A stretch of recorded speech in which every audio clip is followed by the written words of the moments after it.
podcast santai dari Humas HMPS Psikologi yang membahas dunia psikologi dan kehidupan kampus. Nah, teman-teman, di sini kita belajar bagaimana cara memahami diri dan juga sesama lewat obrolan yang ringan tetapi juga tetap bermakna. Karena di Fakultas Psikologi ini setiap cerita adalah ruang untuk kita bertumbuh. Hai semuanya, balik lagi bareng aku Reva. Halo, aku Aisyah. Kalian lagi dengerin Ngobaks, ngobrol bareng mahasiswa psikologi. Episode kali ini kita bakal bahas topik yang dekat banget sama mahasiswa psikologi. Judulnya kuliah psikologi susah, apa kita aja yang mager? Itu kayak relate banget ya Reva topiknya. Kadang tuh kita ngerasa kayak tugas tuh gak ada habisnya, teorinya banyak banget, dan waktu ngerjain laporan praktikum nih Reva, kayaknya tuh selalu mepet gitu ya. Tapi sebenarnya nih Reva, kuliah psikologi itu susah beneran atau emang kitanya aja sih yang masih belum mengetahui bagaimana kita menikmati prosesnya gitu. Bener banget Aisyah, dan hari ini kita bakal bahas itu bareng narasumber yang inspiratif dari dunia psikologi yang aktif banget di kampus dan juga di masyarakat. Langsung aja yuk kita sambut Kak Astria Jantina Rahayu. Ya, apa kabar? Alhamdulillah baik. Oke, nih Kak, aku mau tanya biar kita lebih akrab nih. Enaknya dipanggil Kak Astria, Kak Jantina, atau Kak Rahayu nih? Nama panggilan aku Astri. Astri, Iya. jadi panggil Kak Astri aja ya. Oke, aku panggil Kak Astri nih ya. Oke, Kak Astri, sedikit kenalan sedikit ya kita ke penonton.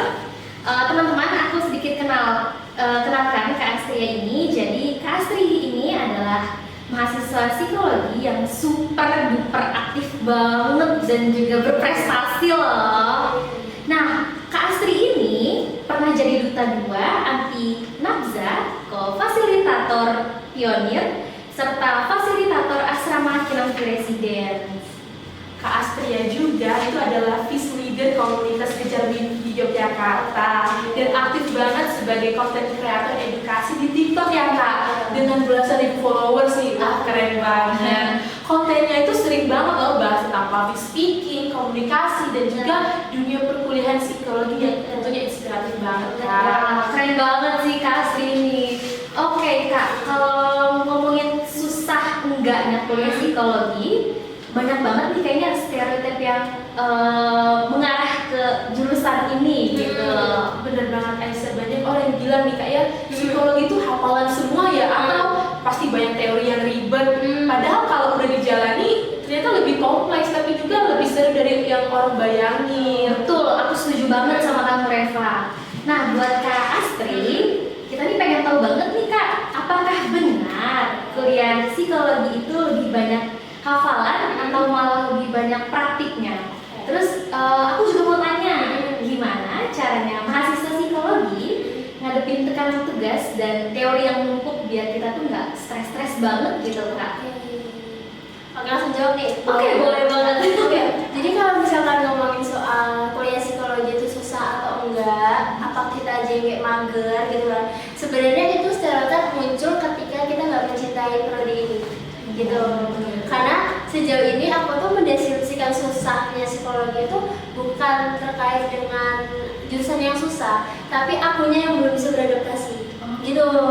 Nah, kalau misalkan tentang teori dan praktik ya, menurut aku justru psikologi ini mudah banget buat kita pelajari karena semua teori yang muncul itu adalah teori kehidupan yang kita pun merasakan kehidupan gitu loh. Bahkan sebenarnya kita tuh banyak menemukan kejadian-kejadian unik di kehidupan kita tuh yang kaitannya sama psikologi gitu loh. Betul. Jadi kayak sebenarnya menurut kayak teori-teorinya apakah hafalan dan sebagainya tuh menurut aku tidak harus dihafal ya, tapi dipahami, dimengerti. Betul. Kayak misalkan teori kayak Erik Erikson tuh tentang apa, Freud tentang apa, nggak usah dihafal, kayak kita pahami. Oh, Betul. iya, betul, Kayak betul. pas kita pahami, kita udah bisa nih mengimplementasikannya di kehidupan.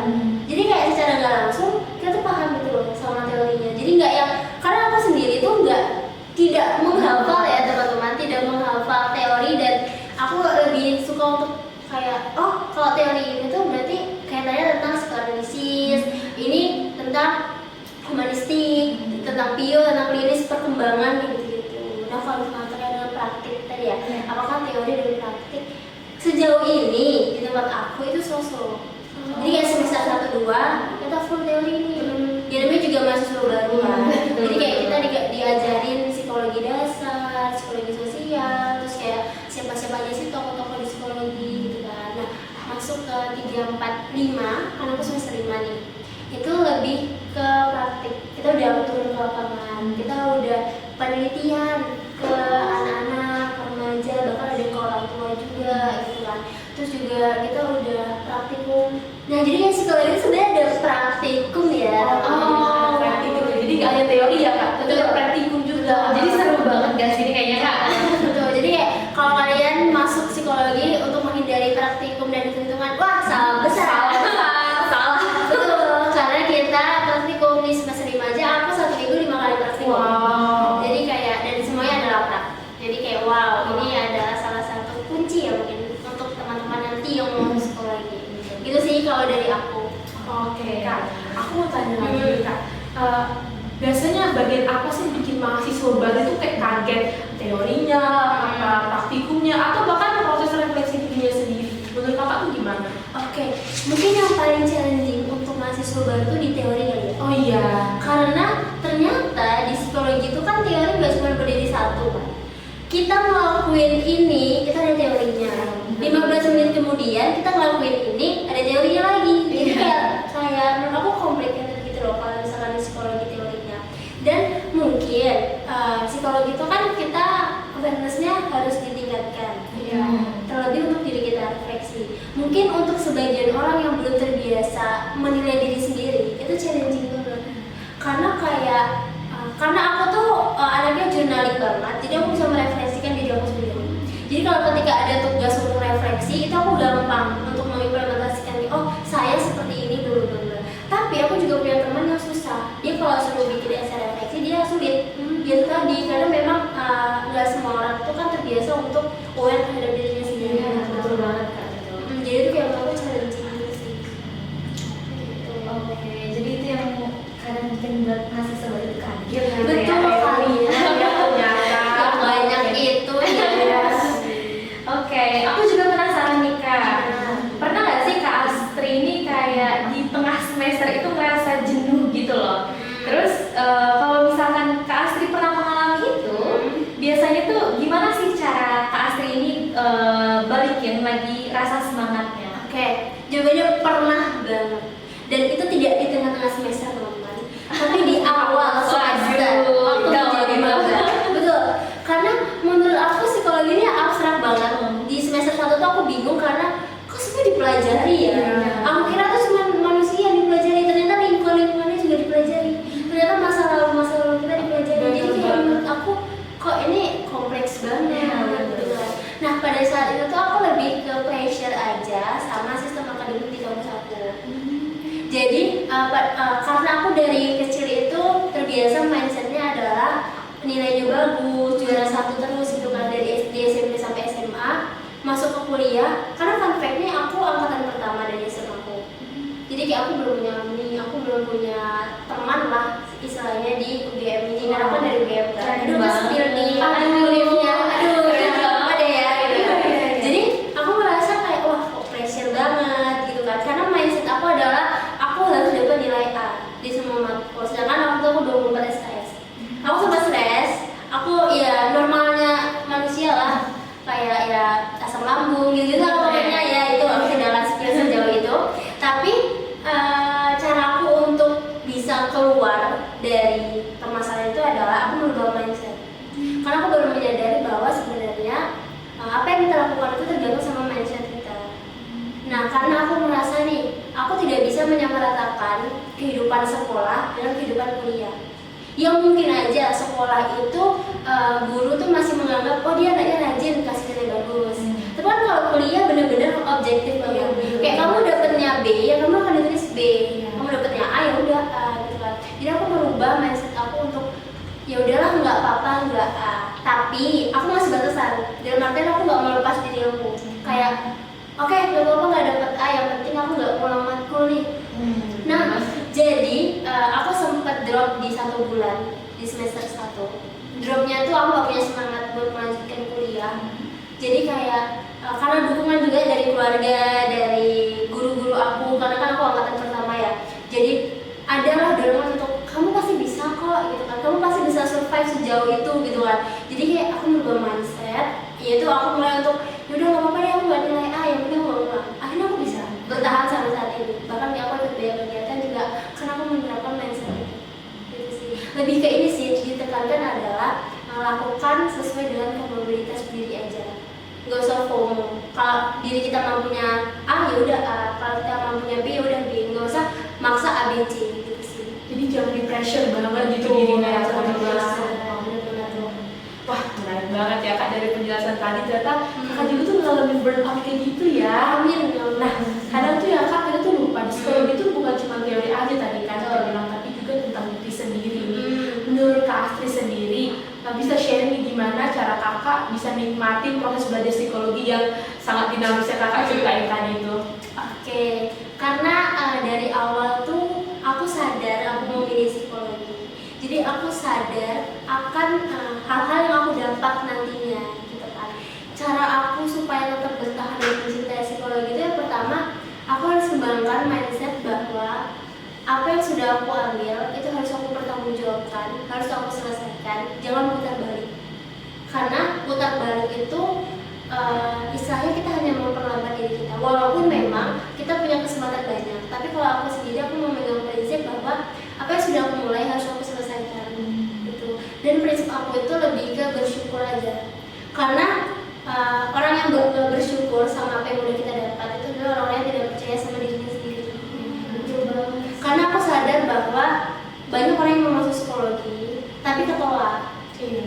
Karena di tempat aku aja yang daftar sampai ribuan, 3.000-an sampai 5.000-an, tapi kita perangkatan cuma 200-an.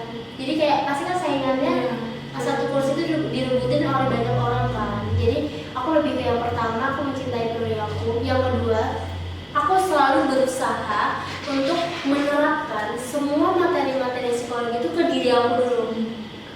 Kayak misal aku mau kayak penelitian ke anak, karena pada matkul pendidikan anak usia dini dan juga konseling anak dan remaja. Nah sebelum aku turun ke lapangan, aku refleksikan ke diri aku sendiri.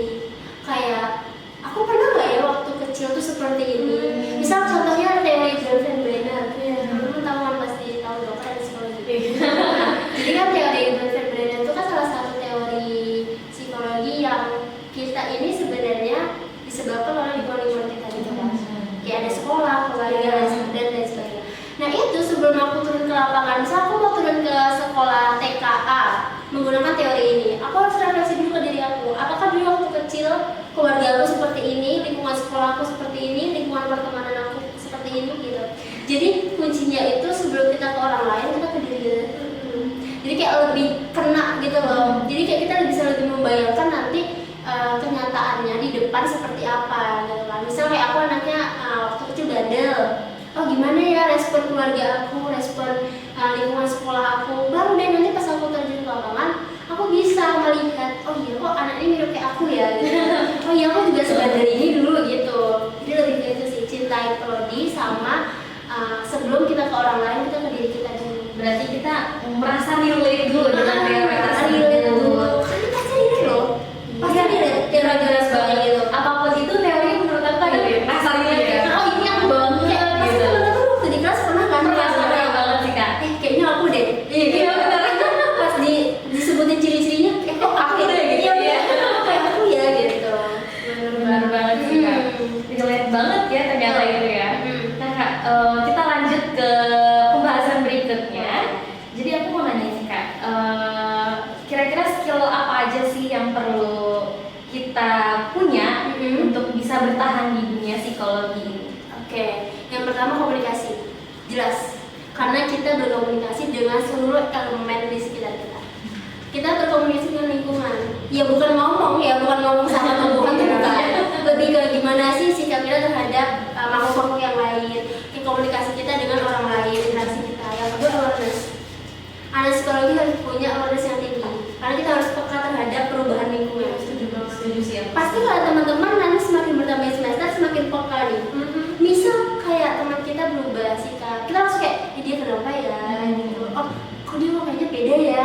kali ini ke kita gitu. Itu awareness kita tuh perlu ditingkatkan. Terus critical thinking, karena pasti di psikologi itu kita menemukan masalah-masalah yang complicated. Individu berperilaku seperti ini bukannya disebabkan oleh penyebab A, bukan, tapi ada penyebab B dan C. Bahkan A, B, C, D, E sampai Z tuh bisa.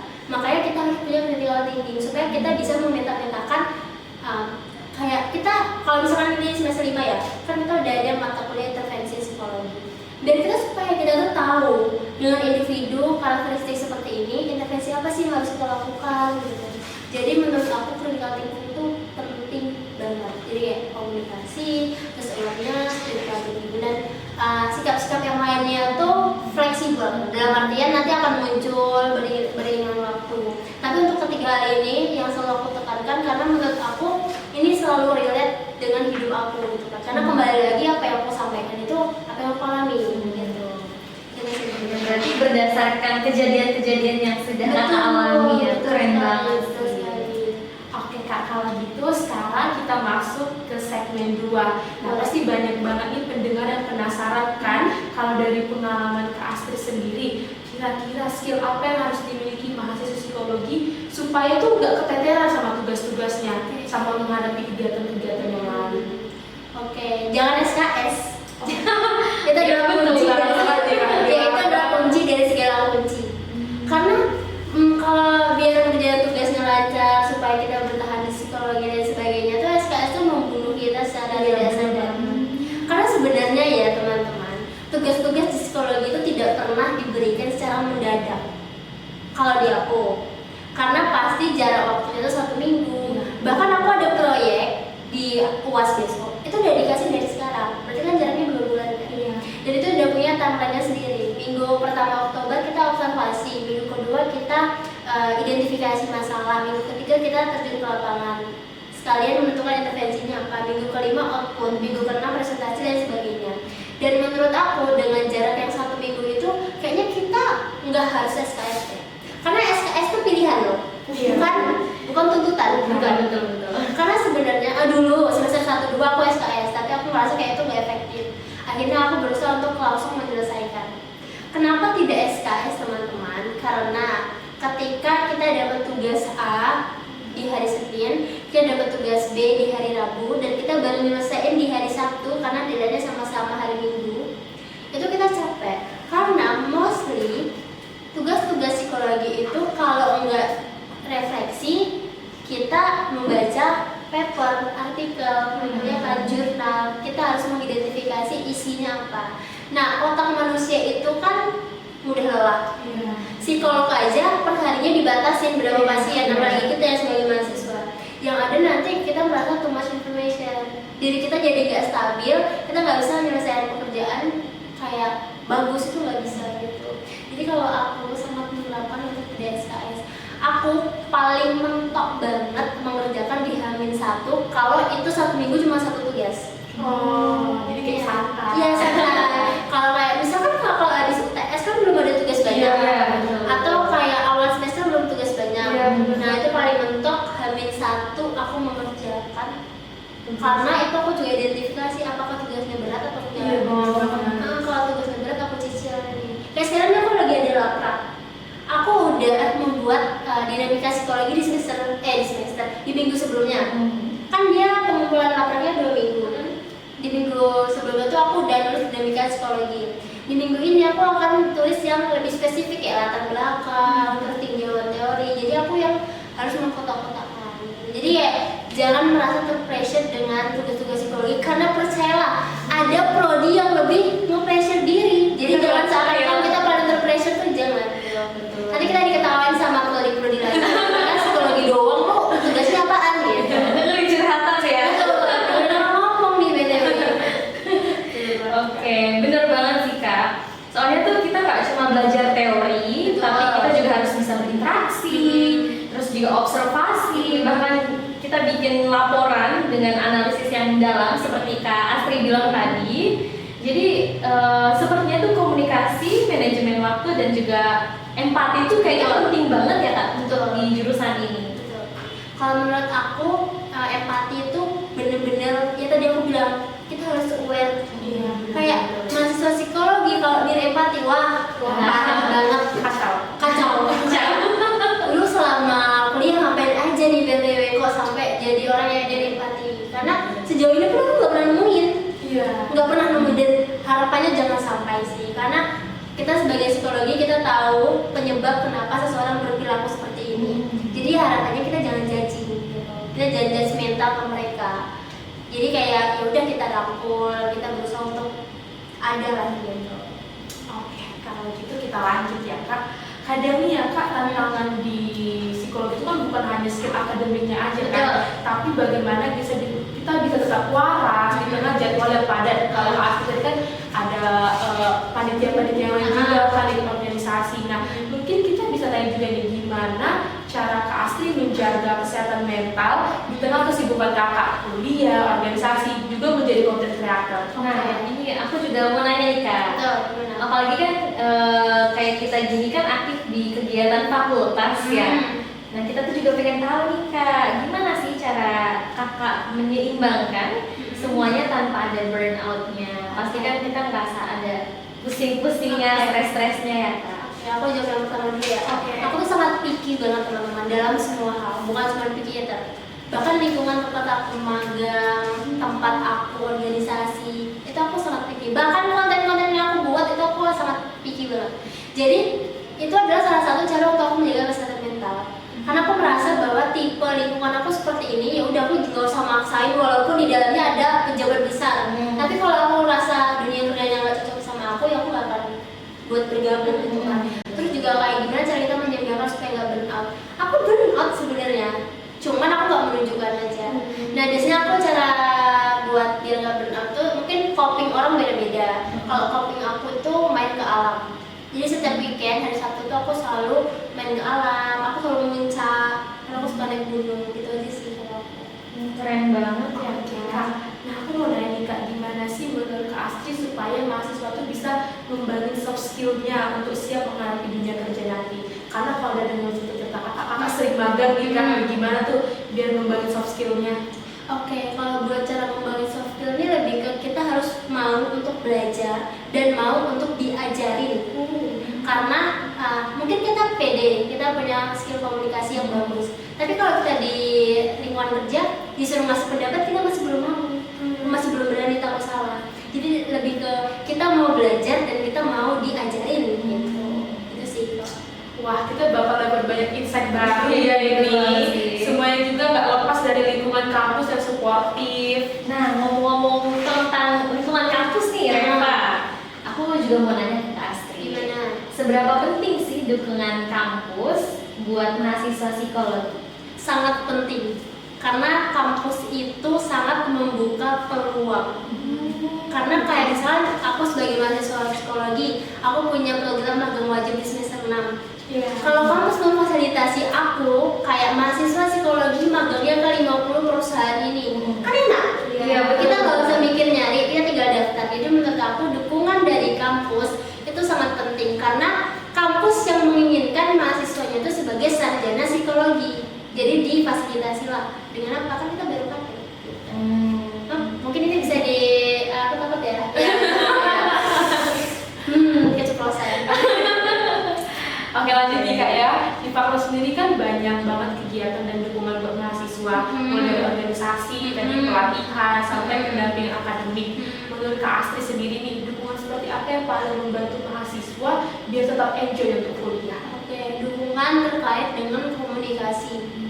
Bagaimana pihak kampus, apalagi fakultas itu responsif dan solutif atas semua permasalahan mahasiswanya. Karena itu lebih enjoy gitu loh. Misal kayak, aduh aku nggak bisa nih kok belum ada info magang ya aku hubungin bagian akademik, psikologi bagian akademik. Dan kalau mereka responsif dan langsung ngasih solusi kan enak. Jadi menurut aku selain dengan menyediakan organisasi dan wadah-wadahnya, lebih ke skill menjalin responsivitas sama solusi itu aja menurut aku. Terus juga aku mau tanya nih Kak, gimana sih caranya mahasiswa bisa lebih aktif untuk memanfaatkan kesempatan yang ada di kampus biar kuliah tuh nggak cuma pulang atau bahasanya tuh mungkin kupu-kupu ya, mahasiswa kupu-kupu kuliah pulang gitu. Tapi juga tumbuh bareng nih sama teman-teman organisasi. Oke. Sebenarnya balik lagi ya ke prinsip setiap orang tuh beda-beda. Kalau aku karena dari awal aku sangat memilih lingkungan, jadi ketika aku udah serp dengan lingkungan ini, aku enjoy se-enjoy-enjoynya di dalamnya. Dengan siapapun, dengan pekerjaannya, dengan teman-teman rekan organisasinya, bahkan teman-teman kerja, itu aku berusaha untuk enjoy. Jadi kayak aku tidak membatasi diri aku gitu loh, biar aku bisa sama-sama belajar. Karena gini ya, nggak akan mungkin kayak kita cuma belajar terhadap tempat organisasi. Justru organisasi juga berkembang dengan adanya kita, dari masukan-masukan kita gitu sih teman-teman. Gitu ya, seru banget ya Kak, kayaknya. Kayaknya tuh kalau misalkan semua bisa dapet insight yang positif kayak gini tuh, wah keren banget ya. Tapi nih kita udah sampai di segmen terakhir Aisyah. Biasanya di bagian terakhir ini tuh kita pengen denger nih pesan dan harapan buat mahasiswa psikologi, terutama buat yang baru banget mau kuliah nih Kak. Apa ya? Ini yang seperti apa nih? Pesan Kakak sendiri aja. Oke, mungkin buat teman-teman dan adik-adik yang masih SMA, masih SMK dan sederajat, mungkin ada terlintas nih buat masuk psikologi. Dan seperti yang sudah aku sampaikan tadi, masuk psikologi itu tidak hanya mempelajari manusia, tapi mempelajari seluruh elemen kehidupan. Dan ya sebelum kita masuk menjadi mahasiswa psikologi, kita harus punya beberapa poin yang aku sampaikan tadi, komunikasi. Karena kita akan berkomunikasi dengan orang lain, terus awareness kita, critical thinking kita. Dan menurut aku ya, ketika nanti teman-teman dan adik-adik sudah masuk ke psikologi, tanamkanlah prinsip untuk bersyukur. Karena kan orang yang tidak bersyukur adalah orang yang tidak percaya terhadap kemampuan dirinya sendiri. Dan bertanggung jawablah dengan apa yang sudah kamu mulai. Jadi kayak kamu mau mulai ini, kamu selesaikan. Jangan putar balik, karena itu adalah bentuk bahwa kamu tidak bertanggung jawab sama hidup kamu. Karena yang tahu diri kita sebenarnya diri kita sendiri, gitu loh, bukan orang lain. Itu sih kalau dari aku. Oke, keren banget sih. Nah, dan yang paling penting nih Kak, bagaimana cara Kak Astri tetap percaya diri walaupun kadang merasa insecure atau kayak suka membandingin diri sama teman lain? Oke, karena aku merasa bahwa aku punya value. Dan value setiap orang itu berbeda. Jadi aku selalu tanamkan ke diri aku bahwa kalau orang lain bisa, aku pasti bisa. Walaupun tidak plek ketiplek. Karena balik lagi bahwa setiap orang punya value yang berbeda, tapi aku yakin dan aku percaya bahwa diri aku bisa memberikan value dan aku bisa bersanding dengan teman-teman aku yang hebat-hebat. Karena untuk menjadi yang terhebat, kita harus ada menjadi orang yang hebat-hebat dulu. Karena ada yang paling terhebat di antara orang yang juga sih. Jadi kayak percaya dan bersyukur sama diri sendiri. Oh iya, pasti ini relate banget ini buat pendengar-pendengar semuanya ini. Ya nggak Reva? Benar banget Aisyah. Nah, karena pada akhirnya kuliah psikologi itu bukan cuma soal hafalan atau nilai teman-teman, tapi perjalanan buat mengenal manusia termasuk diri kita sendiri. Wah, seru banget nih, kayaknya nggak kerasa banget ya Reva kita ngobrol. Oke, teman-teman, pokoknya banyak banget poin penting yang bisa kita ambil, mulai dari tantangan kuliah psikologi sampai bagaimana cara kita menikmati prosesnya ya Kak. Bener banget Aisyah, intinya kuliah psikologi itu bukan tentang susahnya, tetapi tentang gimana kita tumbuh bareng dan belajar memahami diri orang lain dan juga diri sendiri dong. Iya, itu paling penting dong. Oke, buat kamu yang lagi dengerin, kami ingin mengucapkan semangat terus dalam perjalanan kuliah kamu, nikmatin prosesnya. Dan jangan lupa jaga keseimbangan antara akademik, organisasi, dan juga istirahat ya. Dan pastinya jangan lupa untuk follow akun Humas HMK Psikologi di Instagram buat update kegiatan fakultas dan episode ngomong selanjutnya. Oke, sampai ketemu di season berikutnya. Tetap semangat, tetap berkembang.